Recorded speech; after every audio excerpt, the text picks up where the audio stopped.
Hello everyone, welcome to true N PCS. आज से हम लोग स्टार्ट कर रहे हैं अपना चैप्टर नंबर 5 लक्ष्मीकांत का यूनियन एंड इट्स टेरिटरीज। ठीक है, आर्टिकल 1 to 4 है हमारे कॉन्स्टिट्यूशन में, जो कि पार्ट 1 से डील करता है, या फिर आप ऐसा कह लो part 1 deals with article 1 to 4। उसके अंदर जो टॉपिक मैंशनड है वो टॉपिक ये कहता है यूनियन एंड इट्स टेरिटरी। तो समझते हैं इस चैप्टर को डिटेल में। यूनियन ऑफ स्टेट्स, जो पहला आर्टिकल है हमारे संविधान का, वो भारत को, इंडिया, वो बोलते ही यही है actually, India that is Bharat, उसको डिस्क्राइब करा जाता है एस यूनियन ऑफ स्टेट्स। और यूएसए में अगर ये वाली चीज़ होती ना, तो यूएसए में बोली जाती है फेडरेशन ऑफ स्टेट्स। समझते हैं इस चीज़ को। ये जो प्रोविज़न है ये दो चीज़ों के साथ डील करता है। क्या? आर्टिकल 1 में एक तो सबसे पहले आता है कंट्री का नाम, दूसरा हमारी किस टाइप की पॉलिटी है। तो अगर कल को ये एमपीपीएससी में सवाल आ जाए कि कंट्री का नाम कौन से आर्टिकल में गिवन है, हमारे कहाँ पर डील करा गया इसके साथ, तो अगर आपको ऑप्शन आ जाए आर्टिकल 1, 9, 13, 27, कुछ भी, मतलब तो 1 है उसका आंसर। और ये तो चलो बहुत लोग बता देते हैं, भारत इंडिया वो जानते हैं आर्टिकल 1 के अंदर दे रखा है, सिंसियर स्टूडेंट बता देता है। अच्छा खासा पढ़ा लिखा भी स्टूडेंट थोड़ा सा रिविजन रिकॉल नहीं कर पाता एग्जामिनेशन हॉल के प्रेशर में बैठा हुआ कि हमारे देश में किस टाइप की पॉलिटी है, ये कहाँ दे रखा है। अब एक्चुअली स्टूडेंट इसको मिस इंटरप्रेट इस बात से कर जाते हैं, वो ज़्यादा गहराई में सोच जाते हैं कि ये शायद से ये पूछ रहा है कि पार्लियामेंट्री फॉर्म ऑफ गवर्नमेंट कहाँ पर कौन से आर्टिकल के अंदर गिवन है। फिर उससे उनका दिमाग पार्लियामेंट के चैप्टर के उसके आर्टिकल्स पे चला जाता है।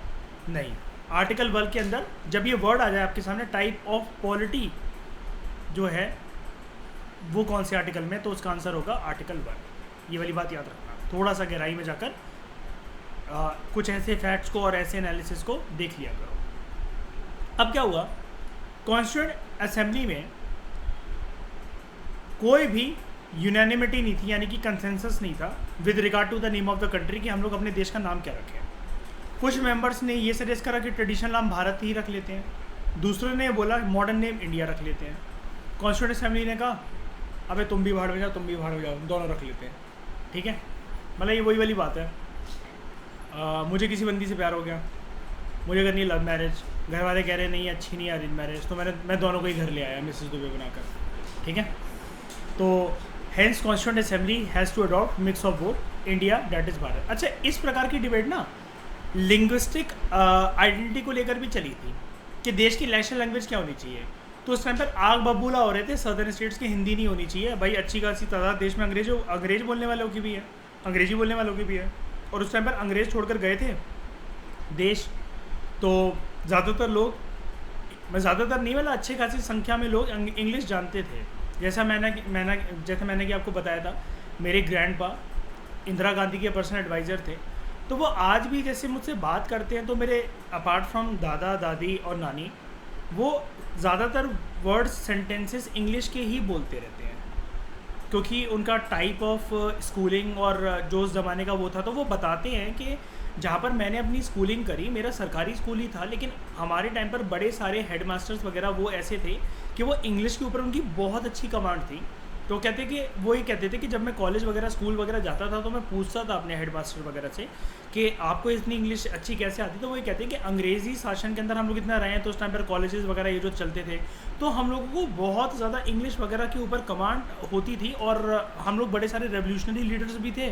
तो इस वजह से क्या कहते हैं, हमें चीज़ों की ऊपर पकड़ पता होनी चाहिए थी। जैसे मैं आपको एक एग्जांपल बताता हूँ, भगत सिंह को बहुत अच्छी इंग्लिश आती थी, राजगुरु को भी, सुखदेव को भी। इसलिए अगर आप भगत सिंह मूवी देखोगे, या भगत सिंह के बारे में थोड़ा बहुत जानते हो ना, जब वो फांसी अगले दिन होने वाली थी ना भगत सिंह को, वो रशियन रेवोल्यूशन की इतनी मोटी मोटी किताबें पढ़ रहा था जेल के ऊपर रखे। और भाई साहब पता नहीं कौन सा एग्ज़ाम था, Uttar Pradesh public service commission या फिर यूपीपीएससी, एक इसका ना लोअर पीसीएस का एग्ज़ाम होता है, उसके अंदर उसने ये पूछ लिया था कि भगत सिंह जो किताब पढ़ रहा था रशियन रेवोल्यूशन की, वो उस टाइम पर कौन से टॉपिक और कौन से पेज इस बुक के कौन से टॉपिक को पढ़ रहा था, वो लास्ट चीज़ क्या पढ़ पाया था। मतलब एक्चुअली वो ख़त्म करना चाहता था, और वो लास्ट चीज़ ये बोलता है, आप देखना उसको अजय देवगन वाली मूवी में, कि एक क्रांतिकारी दूसरे क्रांतिकारी से मिल रहा है, बस मैं इसको ख़त्म कर लूँ पैराग्राफ को, फिर मैं आता हूँ। अब भगत सिंह जो पैराग्राफ पढ़ रहा था उसमें कौन से दो रशिया के क्रांतिकारी मिल रहे थे, ये चीज़ पूछ ली थी उस एग्जामिनेशन में। भगत सिंह जो किताब पढ़ रहा था उस पैराग्राफ में कौन दो लोग मिल रहे थे आपस में। ठीक है। अब ये वाले क्वेश्चन ना, डोंट वरी, ये वाले क्वेश्चन सिर्फ ना क्यूरियोसिटी से सॉल्व हो सकते हैं कि आपका एक एक्स्ट्रा दिमाग गया कि आप ये सोच रहे हो कि यार मुझे ना जानना चाहिए, लेकिन हर चीज़ जानने वाली नहीं होती है।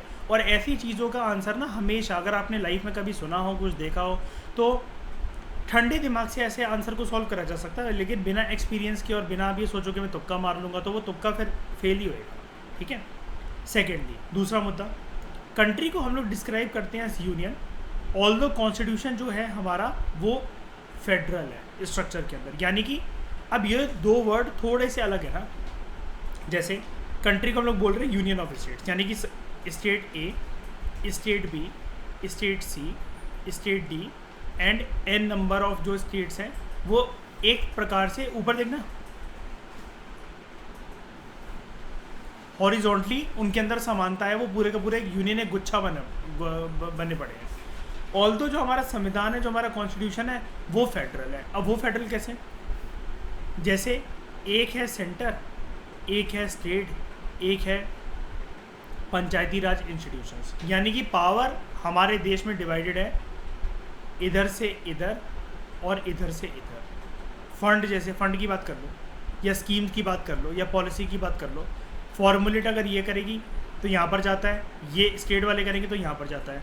दो प्रकार की स्कीमें आप जानते ही हो, सेंट्रल सेक्टर स्कीम और centrally sponsored scheme. According to B.R. Ambedkar, जो फ्रेज है यूनियन ऑफ स्टेट्स, हमने इसको क्यों इम्पोर्टेंस दी, हमने फेडरेशन ऑफ स्टेट को क्यों अडॉप्ट नहीं करा? तो B.R. अम्बेडकर कहते हैं इसके दो रीजंस हैं। MPPSC के मेंस में इस प्रकार के क्वेश्चन बन सकते हैं क्योंकि वहाँ पर मेंस 3 नंबर का ही होता है जनरली। ठीक है, 3 से 5 नंबर, कुछ 10 नंबर के, 7 नंबर के, अलग अलग होते हैं। तो वहाँ पर ये छोटे छोटे जो एक एक पैराग्राफ वाले आपके लक्ष्मीकांत वगैरह में दे रखे होते हैं ना, ये आपका मेंस निकलवाने में हेल्प कर सकते हैं। ठीक है। 1, सबसे पहला रीज़न क्या, इंडिया जो फेडरेशन है, it is not the result of an agreement amongst the state like American federation. India का फेडरेशन ना एक एग्रीमेंट के बेसिस पे नहीं आया कि अलग अलग स्टेट्स मतलब मिलकर साथ में आई हो, जैसा कि अमेरिका में हुआ था। अमेरिका में क्या हुआ था, शुरू में अमेरिका ना गुलाम था यूके का, 13 कॉलोनीज इसकी गुलाम थी। इसको आज़ादी दिलवाने में मदद करी थी उस टाइम पर फ्रांस ने। अगर आप 9th क्लास में पहला चैप्टर पढ़ोगे फ्रेंच रेवोल्यूशन, तो आप उधर एक राजा के बारे में पढ़ोगे और उनके जो पीढ़ी थी पूरी की पूरी, जो उनकी किंगशिप थी, जिसको हम लोग क्या कहते थे, हम लोग कहते थे उनको मोनार्की। यस, मोनार्की और उसके साथ जुड़ी हुई नोबिलिटी। लुई 16 एक नाम का राजा था, अगर आपने सुना हो, लुई XV1 16। ठीक है। मैरी एंटोनेट इसकी वाइफ थी, जो ऑस्ट्रिया की प्रिंसेस थी। बहुत यंग साल में ये वो बन जाता है। ठीक है। और इनका जो सिंबल होता है उस टाइम पर, अगर मैं थोड़ा सा अगर आपको एक और फैक्ट दे दूँ, बेसाइल प्रिजन होता है, जो कि इनकी पावर का सिंबल होता है। और फ्रांस के लोग आग बबूला उस टाइम पर हो जाते हैं, इसके रूल से खफा हो जाते हैं, क्योंकि ब्रेड के प्राइजेस बढ़ रहे थे फ्रांस के अंदर। ठीक है। 9th क्लास की उसमें NCERT जो आपकी हिस्ट्री वाली होती है, उसके पहले चैप्टर में दूसरे पेज पर ये वाली चीज़ दे रखी है। ठीक है। सेकेंड, हाँ नहीं, इस चीज़ को पहले क्लियर करने दो मुझे। Indian federation is not the result of an agreement amongst the state like American federation. America में क्या हुआ, फिर जब ये कॉलोनीज आज़ाद होती हैं, ये आपस में मिलकर, ये इनके पास ये था एबिलिटी कि ये 13 कॉलोनीज 13 कंट्री बन जाती है, आपस में अपने आप को संभाल लेती। लेकिन इनको ये लगा कल को यार एक्सटर्नल पावर फिर से हम पे कब्जा कर सकती है। एक कॉमन एग्रीमेंट इन्होंने बनाया, इन्होंने कहा जो जो ज्वाइन करता जाएगा इस स्टेट्स ऑफ अमेरिका को, तो वो बनता जाएगा यूनाइटेड स्टेट्स ऑफ अमेरिका का पार्ट। लेकिन अगर आप ये देखो, जो मैं आपको बात बता रहा हूँ, ये कहीं से भी हिंदुस्तान से तो मैच नहीं करती। कभी आपने सुना है, हिस्ट्री हर प्रकार की आप जानते ही हो, अगर इस प्रकार की हिस्ट्री होती तो ये तो पक्का बचपन में सुनाई गई होती पक्का आपको। कभी ऐसा सुना है भोपाल, मणिपुर, जूनागढ़, हैदराबाद, ये एक कॉमन एग्रीमेंट इन्होंने साइन करा और ये भारत के पार्ट बनते चले गए? ये कब आपने सुना है? अब कई लोग कहेंगे जी सुना है, आपने ही तो बताया था प्रिंसली स्टेट्स के कंसेप्ट में। नहीं, ध्यान से समझो इस बात को। प्रिंसली स्टेट्स ये था कि हमने इनको एक ऑफ़र दिया था कि इंडिया अगर एक दूध का ग्लास है तो उसमें चीनी की तरह मिक्स हो जाओ। 565 स्टेट्स जो हैं प्रिंसली स्टेट्स, उनका बंटवारा नहीं होना चाहिए। अब वो प्रिंसली स्टेट्स थी, आप अपना दिमाग सिर्फ प्रिंसली स्टेट्स पे लेकर मत जाओ। याद है हमने क्या डिस्कस करा था, प्रिंसली स्टेट्स के अलावा कुछ कुछ ब्रिटिश इंडियन प्रोविंसेस भी तो थी, याद करो। मुद्दा तो प्रिंसली स्टेट्स का था ना, वो ज्वाइन नहीं कर रहे थे, लेकिन ये ब्रिटिश इंडियन प्रोविंसेस, अगर मैं इन्हीं की बात कर लूँ कि आपने सुना है सेंट्रल प्रोविंसेस या NWFP, ये सारे के सारे कॉमन एग्रीमेंट साइन कर कर आए हो कि we are joining the agreement name as Bharat, और जब हम इसको ज्वाइन कर लेंगे तो हम इसके यूनियन का पार्ट बन जाएंगे। ऐसा कुछ नहीं है, ऐसा कभी आपने कोई बकवास ऐसी कोई कभी सुनी नहीं होगी किसी प्रकार की हिस्ट्री में। ये होता है इसके प्रकार का मतलब। अगर कई लोगों को कन्फ्यूजन है ना, शंका, तो मैं उनसे ये कहूँगा, देखो मैं समझा देता हूँ, कोई बात नहीं, उसमें डाउट किसी भी प्रकार का आ सकता है। आप में से कई लोगों के मन में ये आ रहा होगा, शायद से हिचक के मारे पूछ नहीं पा रहे होंगे, तो सर वो क्या था जो आपने पोस्ट इंडिपेंडेंस में इंस्ट्रूमेंट ऑफ एक्सेशन करवाया था, उसमें ऐसे ही तो हुआ था जो आप कह रहे हो, जैसे अमेरिका में हुआ था। सरदार वल्लभ भाई पटेल एक एक के पास गए थे और उनको बोल रहे थे कि तुम साइन कर दो, किसी को प्यार से समझाया, किसी को थोड़ा सा एक स्ट्रैटेजी के साथ समझाया कि कल को भाई साहब वो तुम्हें घेर लेंगे, फिर मेरे पास मत आना, हम तो बल्कि और भेजेंगे इंडियन आर्मी तुम्हें घिरवाने के लिए। तो वो क्या था, वो एक एग्रीमेंट था, प्रिंसली स्टेट्स पाकिस्तान में ना जाएं और इंडिपेंडेंट अपने को घोषित ना करें, उसके लिए बस एक स्ट्रैटेजी डॉक्यूमेंट था बस वो, कि जिसको भारत ज्वाइन करना है, भारत ज्वाइन करने के लिए एक एग्रीमेंट तो होना चाहिए ना, ये एग्रीमेंट था। लेकिन जैसे जैसे वो मर्ज होते चले गए, ध्यान से सुनना, मैं डिफरेंस बताता हूँ, अभी भी आपको क्लियर नहीं होगा मैं जानता हूँ। जैसे जैसे वो मर्ज होते चले गए वो इंडिया का पार्ट बन गए। आप कहोगे नहीं हुआ क्लियर, अभी भी हमें लग रहा है कि फेडरेशन ऑफ स्टेट्स ही है। तो देखो लास्ट लाइन बोलता हूँ, इससे हमेशा के लिए आपका जो दिमाग के अंदर धुंधले बादल है वो सारे मिट जाएंगे। ये एग्रीमेंट उस टाइम की हमारी इंटरिम गवर्नमेंट, सेंट्रल गवर्नमेंट ने बनाया था और सबको हम लोग इनवाइट कर रहे थे। उधर देखो क्या लिखा हुआ है, फेडरेशन ऑफ स्टेट अमेरिका में 13 कॉलोनीज ने ही डिसाइड कर लिया था हम आपस में एग्रीमेंट बना लेते हैं। अगर हमारे देश में ऐसा होता कि भारत एक अलग था और ये भोपाल, मणिपुर, जूनागढ़, हैदराबाद आपस में एक एग्रीमेंट बना लेते कि हम लोग एक भारत से अलग हटकर एक कंट्री बना लेते हैं मध्य प्रदेश के नाम की। राज्यों के बीच में एग्रीमेंट नहीं हुआ है, सेंट्रल लेवल पे एक एग्रीमेंट बना है, उसको राज्य को इन्विटेशन भेजा गया है, ज्वाइन करना है इंडिया तो आ जाओ, वरना पाकिस्तान चले जाओ। अब समझे, हमारे यहाँ सेंट्रल लेवल से कॉमन एग्रीमेंट बनकर आया है, राज्यों ने समझौते नहीं करा है। भोपाल का राजा जूनागढ़ के राजा के साथ नहीं बैठा, हम दोनों मिलकर एक कंट्री बना लेते हैं आजा, उनके बीच में कभी कोई एग्रीमेंट नहीं हुआ। अगर ऐसा होता तो फेडरेशन ऑफ स्टेट्स होती वो दोनों, फिर भोपाल और जूनागढ़ मेरे एग्जांपल में अभी जो मैंने दिया। लेकिन यूनियन ऑफ स्टेट्स कैसी है, यूनियन गवर्नमेंट ने एक, उस टाइम पर ऑब्वियसली पता है इंटरिम गवर्नमेंट थी, कॉन्स्टिट्यूशन बना नहीं था, तो लॉर्ड लुई माउंटबेटन और इन सबकी सरकार नेहरू जी के साथ मिलकर संभाल रही थी। ये सारे के सारे क्या कहते हैं, सेंट्रल गवर्नमेंट के जो जितने भी लोग थे, कॉन्स्टिट्यूंट असेंबली के मेंबर्स थे, वो एक एग्रीमेंट बनाते हैं, इंस्ट्रूमेंट ऑफ एक्सेशन, कि we will give invitation to both princely states और ब्रिटिश इंडियन प्रोविंसेस, तो ऑटोमेटिकली ट्रांसफर हो जाएंगे। अब देख रहे हो मैंने क्या बोला, ऑटोमेटिकली ट्रांसफर हो जाएंगे। ब्रिटिश इंडियन प्रोविंसेस को बात करने का, टेबल पे बैठने का, कि उनको ये बोला जाए तुम सोच कर बता दो तुम इंडिया के साथ रहना कि नहीं रहना, ये कुछ नहीं, बगलोली नहीं चलेगी ये वाली। तुम तो बेटा मर्ज हो गई, तुम्हारा तो कोई सवाल ही नहीं उठता, तुम्हारा तो कोई सवाल ही नहीं उठता।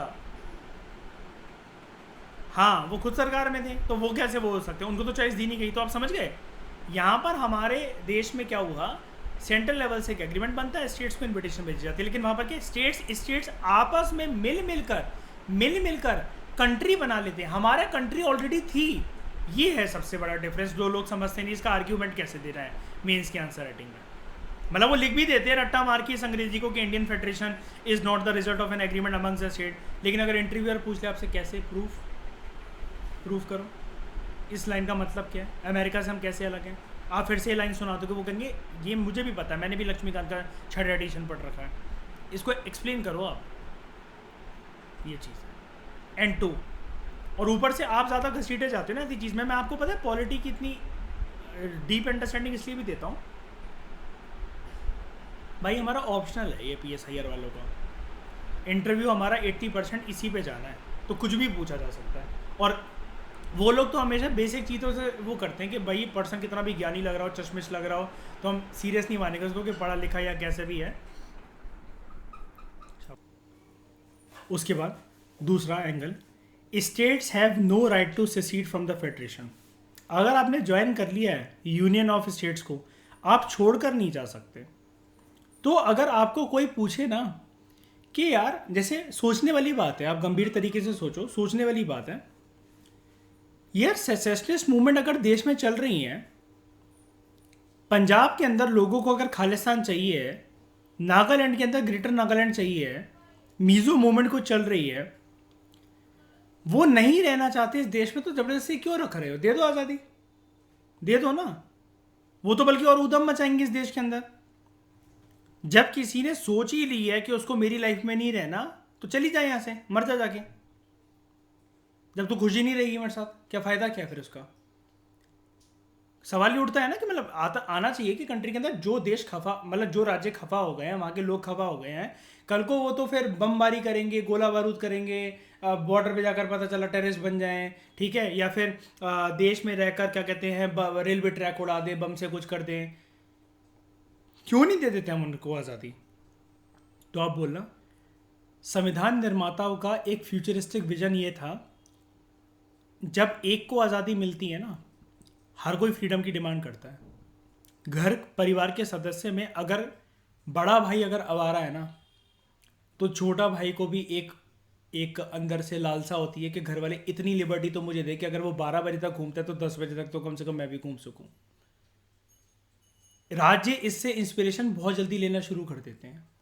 और हमारे देश में क्योंकि लिंग्विस्टिक बेसिस पर राज्य को बनाने की डिमांड तो आज़ादी से पहले की ही चल रही थी, जैसे विशाल आंध्रा मूवमेंट और ये सब बहुत सारी जो मूवमेंट आपने देखी, तो उनको ये लगा भाई साहब बंटवारा करके विद इन द देश हम कैसे कंट्री बना सकते हैं, उनका सर्वाइवल सुनिश्चित हो ही नहीं पाएगा, कंट्री बनकर और भसड़ मचेगी। पता चला यार, और भारत के नक्शे के अंदर हम बीचों बीच में कंट्री बनाना कैसे अलाउ करते हैं, उनको अलग होना कैसे अलाउ करते हैं?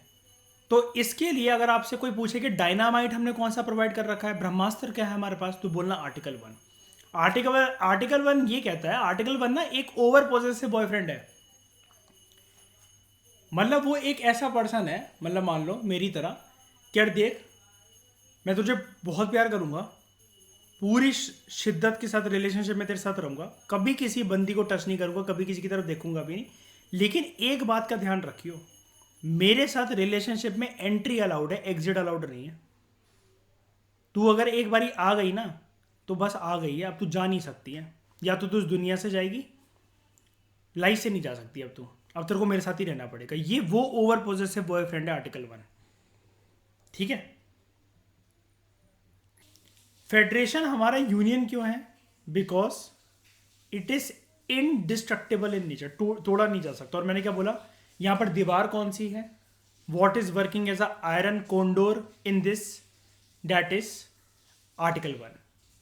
कंट्री हमारा एक इंटीग्रल होल सिस्टम है, यानी कि पूरे के पूरे तरीके से हम अपने देश में ना अलग अलग ये नहीं देख सकते कि ये वो तो कन्वीनियंस के लिए हम बोल देते हैं, ऑब्वियस ही बात है, हर एक कंट्री की डायरेक्शन तो होती है, दिशा तो हमारे घर में भी होती है, तो हम बोल देते हैं दक्षिण भारत, उत्तर भारत, पश्चिम भारत, मध्य भारत, ठीक है, पूर्व Bharat.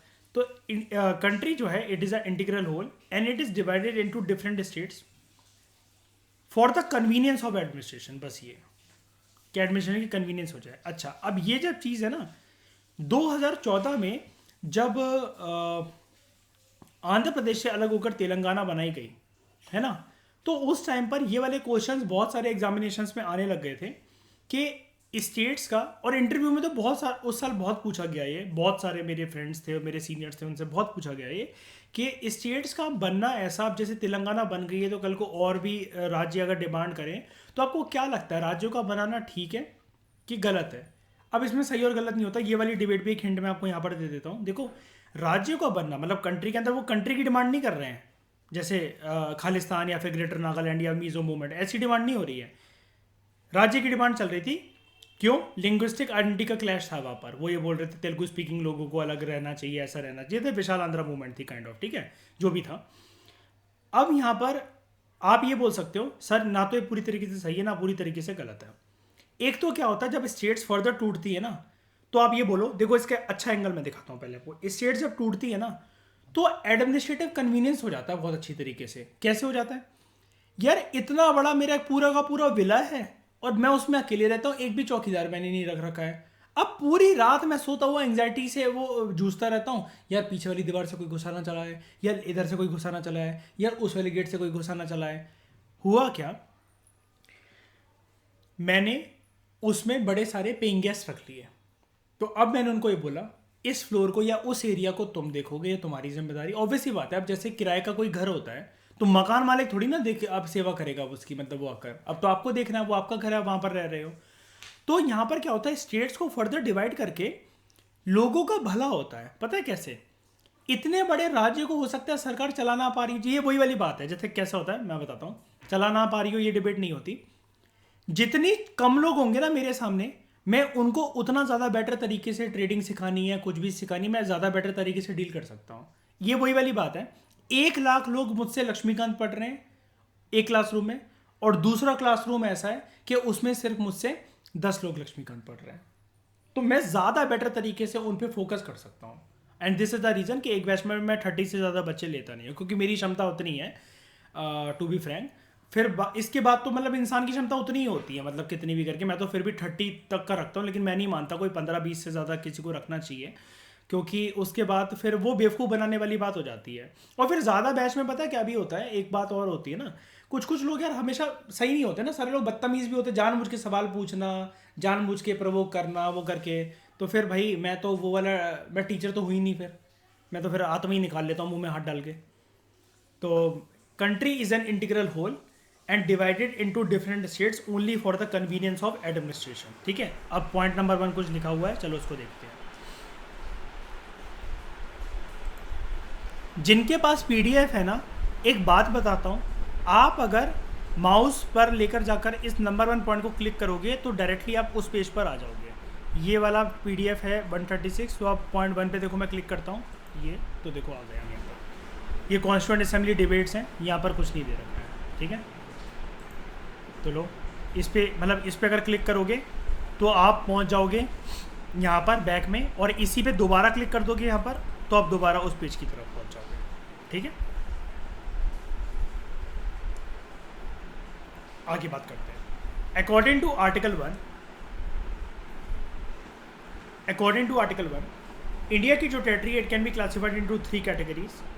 Number 1, territories of the state, union territories, ये तो होती है हमारे देश में 2। टेरिटरीज डेट में B acquired by the government of India at any time. जैसे हमने, इसका एग्जांपल मुझे अच्छा लगता है, सिक्किम। याद है इसका रूलर मैंने बताया था, क्या नाम था इस रूलर का यहाँ का, जल्दी बताओ। मैं बता चुका हूँ, पूरी स्टोरी बता चुका हूँ, दूध के गिलास और वो चीनी वाली हैं, चोग्याल।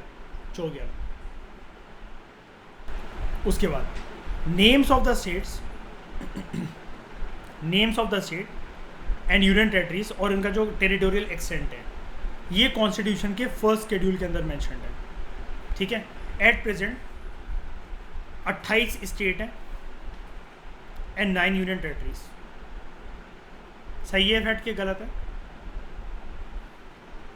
क्यों, राज्य कितने हैं? राइट, जो राज्य तो 28 है, लेकिन जो ये केंद्र शासित प्रदेश हैं यानी कि यूनियन टेरिटरी, कितने हो गए? कैसे?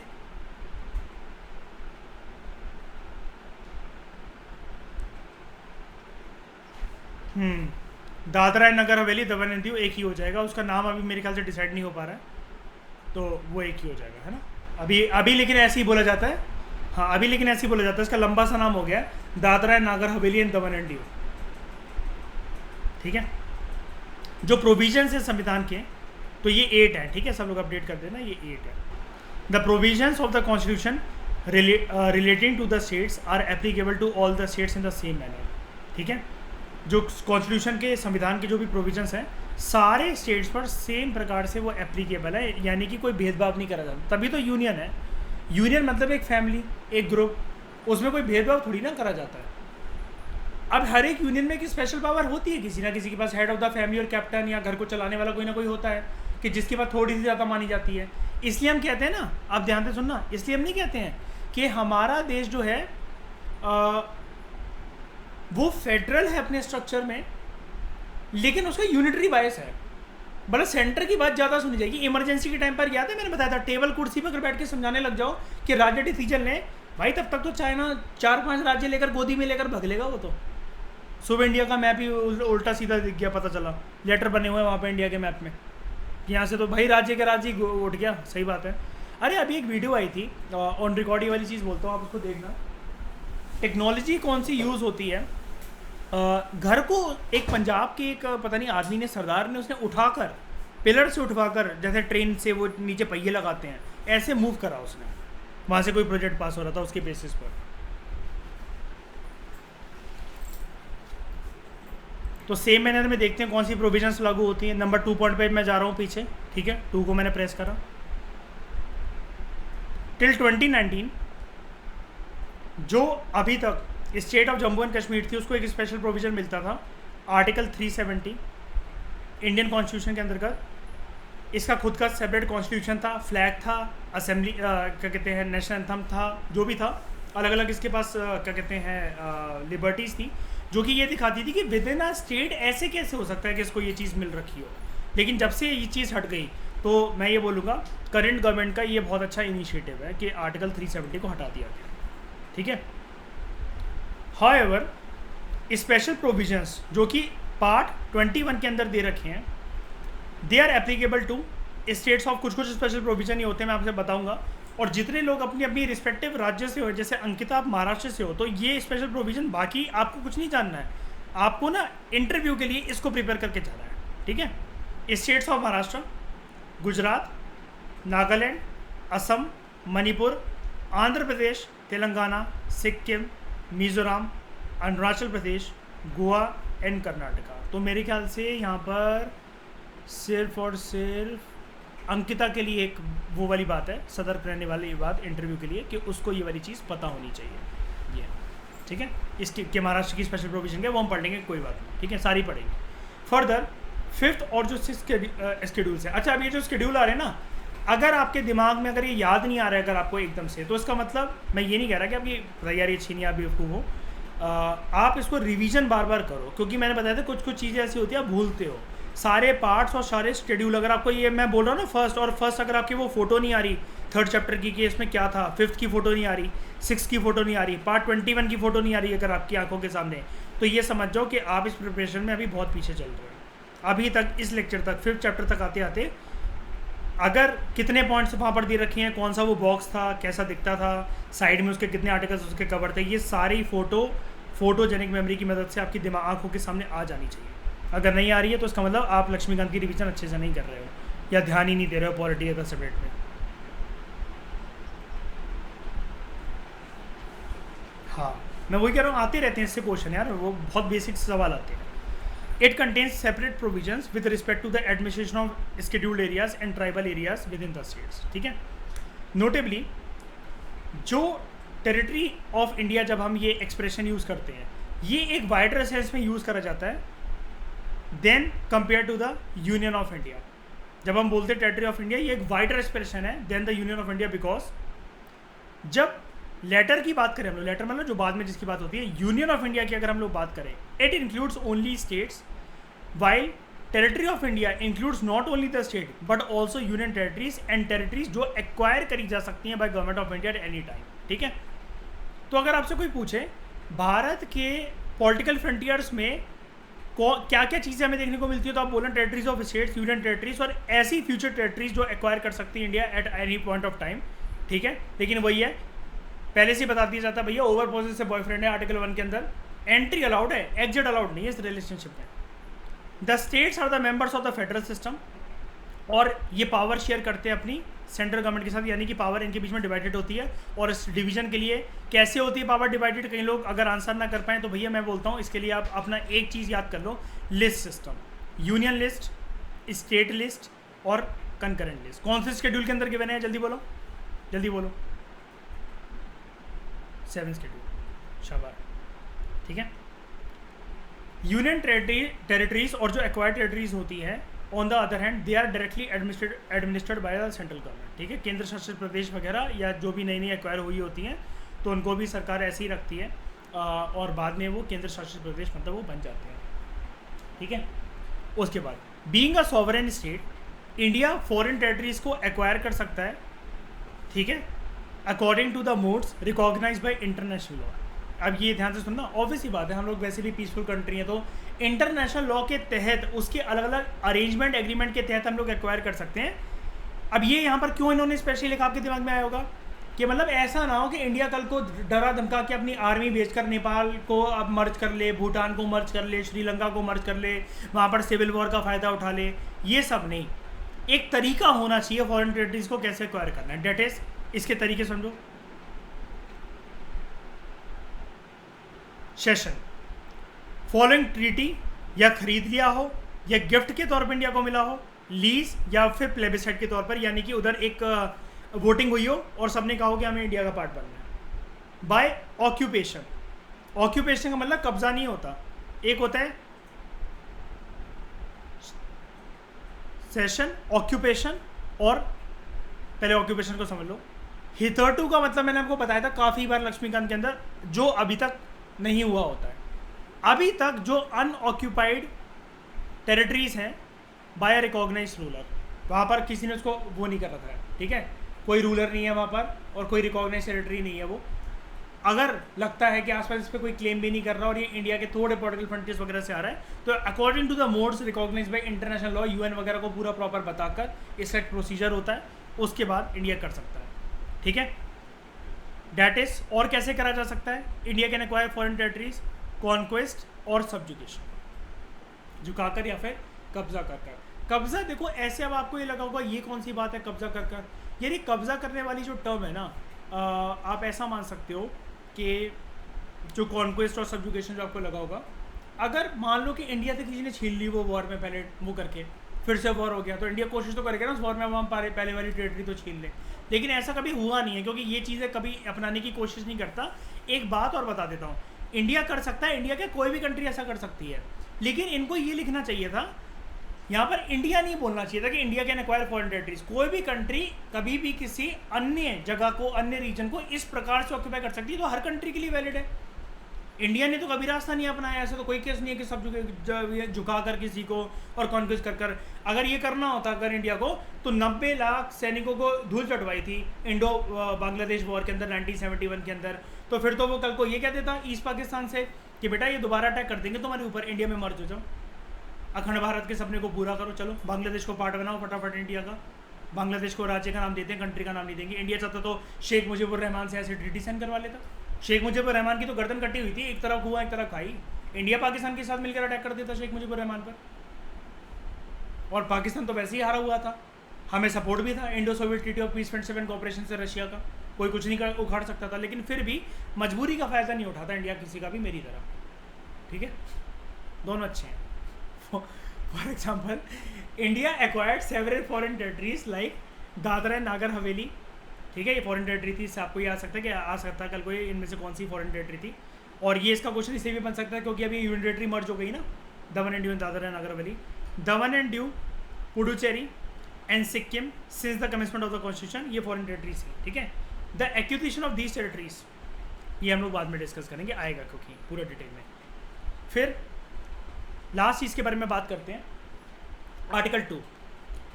आर्टिकल 2 एम्पावर करता है पार्लियामेंट को कि पार्लियामेंट जो है एडमिट कर सकता है into the union of India, या फिर इस्टेब्लिश कर सकता है नई नई स्टेट्स को ऐसी टर्म्स एंड कंडीशंस पे जिस पे पार्लियामेंट को लगता है कि दिस इज फिट। समझ में आया? यूनियन ऑफ इंडिया के अंदर किसी भी अन्य टेरिटरी को एडमिट करना, इस डेफिनेशन के अंदर नई नई राज्यों को इस्टेब्लिश करना, ठीक है, ऐसी टर्म्स एंड कंडीशन में जो लगता है पार्लियामेंट को फिट। ये कुछ भी नहीं है, दिमाग अपना ज़्यादा मत चलाने की ज़रूरत नहीं है आपको। आंध्र प्रदेश को अलग करके उसकी सहूलियत के लिए उससे तेलंगाना जो बनाया गया, ये वही है, नई स्टेट्स को इस्टेब्लिश करना। 10 article 2 grants 2 power to the parliament, एक power to admit into the union of India new states, union of India की कैटेगरी के अंदर एक एम्बिट के अंदर नई स्टेट्स को एडमिट करना। सेकेंड, पार्लियामेंट के पास खुद भी पावर है कि वो नई नई स्टेट्स को इस्टेब्लिश कर सके। एक तो होता है, अब आप कहोगे एडमिट और इस्टेब्लिश, मतलब एडमिट जैसे सिक्किम वगैरह चले आ रहे हैं, पुडुचेरी चला आ रहा है, दमन एंड दीव चला आ रहा है, हमें भारत का पार्ट बनना है, जैसे चोगेल आ गया, हमने ठीक है बोल दिया, पूरा टर्म्स एंड कंडीशंस एग्रीमेंट वगैरह बन गए, वो एक राज्य। और ये डिपेंड करता है कि शुरू में केंद्र शासित वो प्रदेश हैं, बाद में आके सेटल हो गए, उनकी भी स्टेट लेजिस्लेटिव असेंबली वगैरह बना दी और प्रॉपर तरीके से उनको एक राज्य का दर्जा दे दिया, ठीक है। और नई स्टेट्स को इस्टेब्लिश करना, यानी कि विद इन द स्टेट्स में से वो करके इस्टेब्लिश करना। जैसे मैं आपको बताता हूँ, बिहार से क्या लगा हुआ था, जल्दी बताओ, बिहार से क्या लगा हुआ था, झारखंड। मध्य प्रदेश से क्या लगा हुआ था, छत्तीसगढ़। आंध्र प्रदेश से क्या लगा हुआ था, तेलंगाना। असम से क्या लगे हुए थे, बड़े सारे स्टेट्स, जैसे एक दो के एग्जांपल दो, मेघालय और नागालैंड, बस, वेरी गुड, यही सब है। The first refers to the admission of the states, जो कि ऑलरेडी एग्जिस्टेंस में है। ये जो प्रोविजन है, ये जो ए वाली है, पावर टू एडमिट, ठीक है। The first refers to the admission of the states which are already in existence, while second refers to the establishment of states जो भी एग्जिस्टेंस में नहीं है। तेलंगाना जैसा कोई नाम सुना था क्या कभी किसी ने 2014 से पहले? नहीं ना, डिमांड चल रही थी ना कि एस्टैब्लिश कर दो। डिमांड से इससे क्या होता है, कल को अगर मतलब मान लो कोई एक राज्य वगैरह बन जाए तो हमने उसका अभी तो कोई नाम थोड़ी ना सुना है। जैसे उत्तर प्रदेश से डिमांड चल रही है हरित प्रदेश, विदर्भा रीजन को अलग करने की बात चल रही है महाराष्ट्र से, अभी नाम सुना है क्या? विदर्भा कोई स्टेट है क्या? अभी नहीं है। While second refers to the establishment of states, जो अभी एग्जिस्टेंस में नहीं है। तो नोटेबली आर्टिकल 2 जो है, it relates to the admission और establishment of new states that are not part of the union of India. अभी वो पार्ट नहीं, आप कहोगे यूनियन ऑफ इंडिया के पार्ट नहीं, मतलब यार एडमिट करेंगे तो यूनियन ऑफ इंडिया के पार्ट में शामिल होंगे, और अभी नए राज्य बने नहीं है, तो अभी मैं कैसे बोल दूं कि Vidarbha as a region separate union of India, मतलब सेपरेट एक एग्जिस्टेंस है जो यूनियन ऑफ इंडिया का पार्ट है? अरे अभी नहीं है, अभी वो महाराष्ट्र और उत्तर प्रदेश और इन सबके ही पार्ट है। डिमांड करने से क्या होता है? फिर article 3 on the other hand, it relates to the formation of या changes in the existing states of the union of India, ठीक है। बाउंड्री चेंज करती, जैसे आपने सुना होगा, मैं अक्सर आपको बताता रहता हूँ, राज्यों के बीच में 11th क्लास में ये आपने सुना होगा, पॉलिटिकल साइंस जो आवर कॉन्स्टिट्यूशन की बुक है, राज्यों के बीच में वाटर एंड बॉर्डर डिस्प्यूट चलते रहते हैं, है ना। इतना पानी इनको मिलेगा, इतना वो मिलेगा, इतने गांव का जो कस्बा है, यहाँ से इस राज्य की जो रेखा है, सीमा है जो वो तय होनी चाहिए, वहाँ से इधर तय होनी चाहिए, डैम का पानी रोक दो, उसके राज्य में नहीं जाना चाहिए। यहाँ पर फिर क्या होता है, पार्लियामेंट को ना अपनी पावर का इस्तेमाल करके राज्य की सीमा को ना थोड़ा बहुत चेंज इधर उधर करना पड़ता है। जैसे तेलंगाना बना, आंध्र प्रदेश की सीमा ऑटोमेटिकली चेंज हो गई ना, क्योंकि उसी में से निकल कर बन रहा है, घर का बंटवारा हो रहा है परिवार जन में से। जैसे मतलब मान लो कोई भी बुआ अलग डिमांड कर रही है, प्रॉपर्टी चाचा अलग डिमांड कर रहे हैं, वो कर रहे हैं, तो जितना बड़ा एक शेयर अगर एक आदमी का था वो बढ़ जाएगा 3-4 हिस्सों के अंदर। तो अब नए वाले की भी तय सीमा में बाउंड्री बनानी है, और जो ऑलरेडी इतना बड़ा था अब उसमें से बंटवारा होकर बने तो उसकी भी तय सीमा बनानी है। तो ये जो होता है ना, अभी छोटी सी बात लगती है देखने में, ध्यान से देखना कि ये अगर राज्य है तो मैं इसकी बॉर्डर ऐसे ऐसे ऐसे करके, यहाँ से करके, ऐसे करके, ये इधर से क्यों बना रहा हूँ, मतलब ये वाली चीज़ मैंने यहीं से क्यों करी है, यहीं से क्यों करी है। ये पार्लियामेंट के पास पावर होती है, पार्लियामेंट बहुत ध्यान से इस चीज़ को करता है। इट इज़ जस्ट लाइक ये पार्लियामेंट के पास, पार्लियामेंट के कंटेक्स्ट में भी ये वाली पावर होती है, डेलिमिटेशन कमीशन, ठीक है। प्रेसिडेंट उसको अलग ही कॉन्स्टिट्यूट करता है, लेकिन वो याद है ना, जब लोकसभा की अभी देखना तुम्हारी सामने वाली चीज़ होगी। अभी तक तो तुम जब से जन्म लिया तुमने पढ़ते आए हो तब से इस चीज़ को, अब ये चीज़ तुम्हारे सामने होगी। अभी जो नई पार्लियामेंट की बिल्डिंग बन गई है और अब नए लोकसभा और राज्यसभा के मेंबर जब बढ़ेंगे, अब तुम देखोगे दिल्ली में से ज़्यादा मेंबर्स लोकसभा के अंदर, यूपी में से और मेंबर्स लोकसभा के अंदर, क्योंकि नया सेंसस होगा, नए वो बढ़ रहे हैं। तो याद है अभी तक तो हमने सेंसस को फ्रीज करके रखा हुआ है 1971 और 1991 के लेवल पर, अब वो बढ़ेगा सेंसस, और अब क्या कहते हैं ज़्यादा के ज़्यादा राज्य। और ये एक बार सच बात बताऊँ, ऑन रिकॉर्डिंग बोलता हूँ, ये एक तिगड़म भी है बीजेपी की ज़्यादा मेंबर्स को लाने की लोकसभा और उसके अंदर, क्योंकि उनको पता है कि अभी उनके आंकड़े बहुत अच्छे हैं और ज़्यादा मेंबर्स बढ़ेंगे तो उनको हराना और मुश्किल हो जाएगा आने वाले टाइम के अंदर। इससे एक फ़ायदा ये मिलेगा, बस आप ये सोलो, इलेक्शन ईयर है और बहुत सारा फ़ायदा हम लोगों को मिलेगा। यूपीएससी की सीटें बढ़ेंगी, क्योंकि ज़्यादा एमपीज़ का मतलब है एडमिनिस्ट्रेटिव एग्जीक्यूटिव मशीनरी का ज़्यादा स्ट्रॉन्ग होना, आईएएस की सीटें बढ़ना, पूरी की पूरी सिविल सर्विस की सीटें बढ़ना।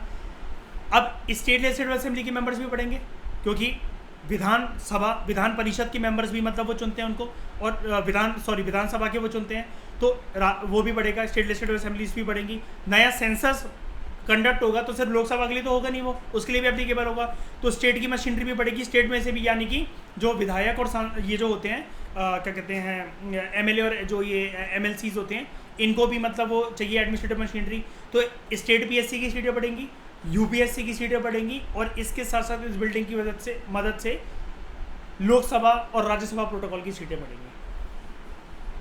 तो 2023 and 24 is the best and the foremost attempt. इसके बाद क्योंकि अगर कुछ भी चेंजेस होता है तो आपको फिर शायद से अगले जन्म का वेट करना पड़ेगा सिविल सर्विस में घुसने के लिए, क्योंकि चीज़ें फिर टफ हो जाएंगी। क्योंकि इलेक्शन ईयर्स में जो प्रोमिसेस होते हैं वो होते हैं तो वो ईजी बना देते हैं रास्ता। तो अब ये आप कह सकते हो कि जब से आप पैदा हुए हो ये आपको एक गोल्डन अपॉर्चुनिटी मिलने जा रही है 2023, 24 और 25 की। इसके अलावा बस फिर कुछ नहीं हो सकता।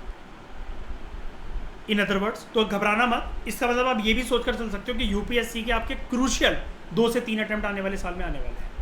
ठीक है, तो निराश नहीं होना है, पक्का सिलेक्शन हो जाएगा। जो डेडिकेटेड अटेम्प्ट वो बना रहेगा, किसी की बात नहीं सुननी है, ना किसी की स्ट्रेटजी को फॉलो करना है। जो हम कर रहे हैं मेहनत वो हमारी काम आएगी। और मेहनत पे भगवान आशीर्वाद कैसे दे रहा है कि इलेक्शन ईयर्स का टाइम है और सारी चीज़ों की जो नया सेंसस आ रहा है तो नई जॉब बढ़ेगी। और मेन मुद्दा यही है इस बारी सारी की सारी बीजेपी रूल्ड स्टेट्स का कि जॉब दो। तो अब ये चीज़ बहुत ज़्यादा बढ़ेगी, सीटें बहुत बढ़ेंगी। ठीक है, in other words article 3 deals with internal readjustment inter se of the territories of the constituent states of the union of India. ठीक है, कि इंटरनल रीएडजस्टमेंट कैसे होनी चाहिए, रेखा सीमा कैसे चेंज होनी चाहिए। ठीक है, लड़कियों के नाम नहीं है, मतलब मैं बाउंड्री की बात कर रहा हूँ। ठीक है, रेखा सीमा को चेंज नहीं करना, बंदियाँ नहीं हुई है। ठीक है स्प्रीत, तो thank you very much for discussion.